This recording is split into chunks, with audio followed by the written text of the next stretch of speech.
Assalamualaikum, perkenalkan saya Apoteker Rara Dwi Kartika, peserta Letsar CPNS Angkatan 2023 Kabupaten Padang Lawas Utara. Asal instansi Puskesmas Batang Pane 2. Podcast kali ini Core Values berorientasi pelayanan. Pada tanggal 27 Juli 2021, Presiden Joko Widodo meluncurkan Core Values dan Employer Branding ASN. Core Values yang diluncurkan yaitu ASN berakhlak, yang merupakan akronim dari berorientasi pelayanan, akuntabel, kompeten, harmonis, loyal, adaptif, dan kolaboratif. Nah, sesi ini kita masuk ke dalam topik Core Values berorientasi pelayanan. Sebelum melangkah lebih jauh, kita perlu memahami terlebih dahulu apa yang dimaksud dengan pelayanan publik. Pelayanan publik adalah kegiatan atau rangkaian kegiatan dalam rangka pemenuhan kebutuhan pelayanan sesuai dengan peraturan perundang-undangan bagi setiap warga negara dan penduduk atas barang, jasa, dan atau pelayanan administratif yang disediakan oleh penyelenggara pelayanan publik.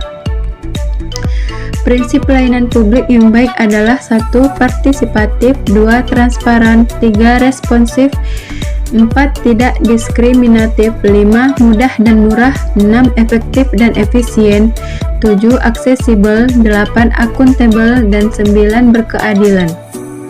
Ada 3 panduan perilaku berorientasi pelayanan. 1. Memahami dan memenuhi kebutuhan masyarakat. 2. Ramah, cekatan, solutif, dan dapat diandalkan. 3. Melakukan perbaikan tiada henti. Unsur penting pelayanan publik yaitu 1. Penyelenggara pelayanan publik yaitu ASN, 2. Penerima pelayanan yaitu pasien yang berobat ke Puskesmas Batang Pane 2, 3. Tingkat kepuasan pasien terhadap pelayanan farmasi yang diberikan oleh apotek. Dalam pelaksanaan pelayanan resep di Puskesmas Batang Pane 2, ada alur pelayanan resep yang harus dilaksanakan agar meminimalkan risiko salah pemberian obat, salah pasien, salah indikasi, dan juga salah dosis pemberian obat. Yang pertama, setelah resep diterima oleh apoteker, hal yang harus dilaksanakan yaitu screening resep. Ketika resep datang ke apotek, maka apoteker akan melakukan screening terhadap resep. Hal ini bertujuan untuk memastikan resepnya legal, sesuai, dan mengandung komponen resep yang jelas dan lengkap.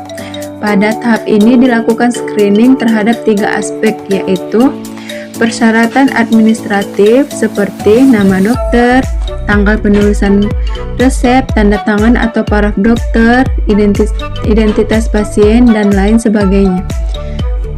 2. Kesesuaian farmaseutik seperti bentuk sediaan, dosis, stabilitas dan inkompatibilitas, cara pemakaian obat, durasi atau lama pemberian obat. 3. Pertimbangan klinis, kajian terhadap aspek klinis seperti adanya alergi, efek samping, dan interaksi dengan obat dan makanan.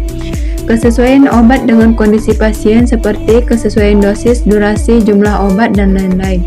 Jika ada keraguan terhadap resep, hendaknya menanyakan atau konsultasi kepada dokter pembuat resep dengan memberikan pertimbangan dan alternatif seperlunya. Tahap kedua yaitu penyiapan obat. Selanjutnya dilakukan penyiapan obat diikuti pencarian obat atau non-racikan dan peracikan obat jika obatnya bentuk racikan. Peracikan merupakan kegiatan menyiapkan, menimbang, mencampur, mengemas, hingga memberikan etiket pada kemasan. Hati-hati, tidak semua obat dapat diracik. Perhatikan hal-hal berikut sebelum meracik obat, yaitu 1. Stabilitas obat-obat yang akan diracik. 2. Desain pelepasan obat. Beberapa obat didesain untuk maksud pelepasan tertentu seperti control release, delayed release, extended release, sehingga penggerusan akan merusak desain obat. Inkompatibilitas yaitu tidak tercampurnya komponen obat secara fisika maupun kimia sehingga dapat berakibat hilangnya potensi, meningkatnya toksisitas maupun efek samping obat. Dan selanjutnya pemberian etiket. Etiket setidaknya berisi identitas obat dan cara pakai obat. Ada 2 jenis etiket berdasarkan penggunaan, yaitu etiket berwarna putih digunakan untuk obat dalam dan etiket berwarna biru digunakan untuk obat luar. Kemudian tahap terakhir yaitu penyerahan obat dan pemberian informasi obat. Penyerahan obat disertai dengan pemberian informasi obat agar pasien paham cara menggunakan obatnya dan tujuan pengobatannya tercapai.